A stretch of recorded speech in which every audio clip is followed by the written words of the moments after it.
Hello viewers, আসসালামু আলাইকুম। আশা করি সবাই ভালো আছেন।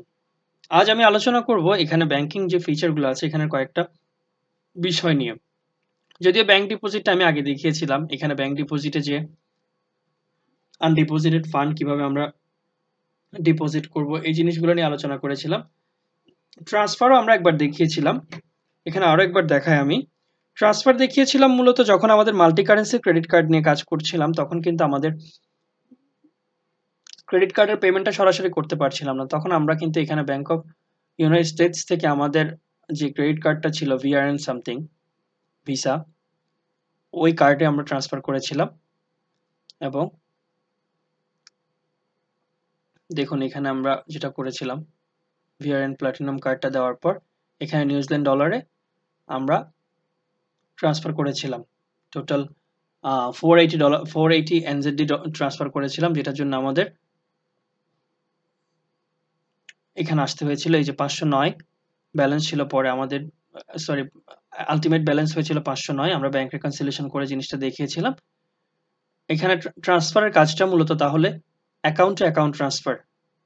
সাপোজ আমার এখানে আমি যদি একটু ব্যালেন্স দেখি ব্যাংকগুলার, আমি জানি না, যেহেতু আমি র্যান্ডমলি ইনপুট দিয়েছি, আমার কোন ব্যাংকে কি পরিমাণ ব্যালেন্স আছে আমি জানি না, কারণ কোথায় কোথায় ট্রান্সফার দেবো দেখতে হলে আগে আমার জানতে হবে কোথায় কি ব্যালেন্স আছে। আমার ক্যাশ অ্যান্ড ক্যাশ ইকুইভ্যালেন্টগুলো আমি 1000 দিয়ে রেকর্ড করেছিলাম। এই যে দেখুন, আমার ব্যাংক অফ ইউনাইটেড স্টেটসে 62,000 নেগেটিভ ব্যালেন্স আছে, শুধু খরচই করেছি, কোনো কিছু আসেনি। ওকে, ওয়েলস ফার্গো ব্যালেন্স ব্যাংকে কোনো ব্যালেন্স নেই। পেপ্যালে 1855 আছে। সাপোজ এই পেপ্যালের 1855 থেকে আমি $1000 ওয়েলস ফার্গোতে ট্রান্সফার করে দিব, তাহলে কিভাবে করব? সিম্পল, এখানে প্লাস বাটনে ক্লিক করে আদার ফিচার্স এর মধ্যে এসে ট্রান্সফারে ক্লিক করবেন। ট্রান্সফারে ক্লিক করার পরে আমরা দেখুন ট্রান্সফারে ক্লিক করলাম, ডিসাইড করলাম পেপ্যাল থেকে ওয়েলস ফার্গোতে ট্রান্সফার করব। সো পেপ্যালটা প্রথমে যাবে, কোত্থেকে যাবে? Transfer from PayPal. PayPal account থেকে যাবে হচ্ছে গিয়ে ওয়েলস ফার্গো। পেপ্যাল তো অলরেডি অ্যাডেড আছে, এটা আসার কথা না। 1003 ট্রান্সফার টু 1000 ওয়েলস ফার্গো। ওকে, কত ডলার ট্রান্সফার করব? $1000 ট্রান্সফার করার ডিসিশন নিয়েছিলাম। এখানে লিখছি transfer to Wells Fargo for making different payments. Okay, different payment দেওয়ার জন্য আমরা ট্রান্সফার করছি। সাপোজ ট্রান্সফারটা কখন করছি? সাপোজ ট্রান্সফারটা করছি আমরা জুনের 30 তারিখ।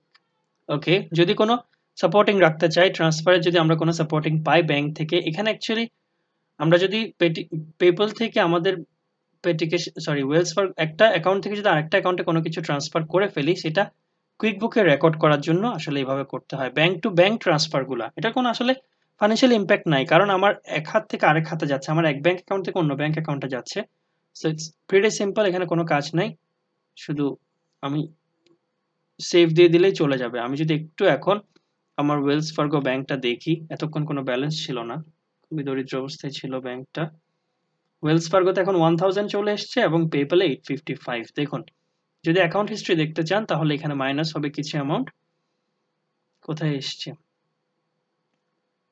এখানে আমরা দেখব সব ট্রানজ্যাকশনস। ওকে,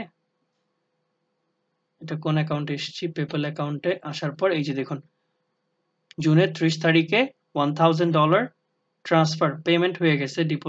পেমেন্ট হয়ে যাওয়ার কারণে ওয়েলস ফার্গো ব্যাংকে কিন্তু ডিপোজিট হওয়ার কথা। সো আমরা অপোজিট সাইড যদি যাই, ওয়েলস ফার্গোতে যদি যাই, 1001 প্রবাবলি, এই যে ওয়েলস ফার্গো আসার পরে এই যে দেখুন ডিপোজিট হলো 1000 কোত্থেকে? পেপ্যাল অ্যাকাউন্ট থেকে। তাহলে এভাবে আপনারা ট্রান্সফারের ফাংশনটা ইউজ করতে পারেন। তাহলে এই পর্যন্ত। আগামী ভিডিওতে আমি দেখাবো কিভাবে আমরা পে ডাউন ক্রেডিট এবং ইনভেন্টরি কোয়ান্টিটি অ্যাডজাস্টমেন্ট এই দুইটা বিষয় ইউজ করতে পারি। সবাই ভালো থাকবেন। আসসালামু আলাইকুম।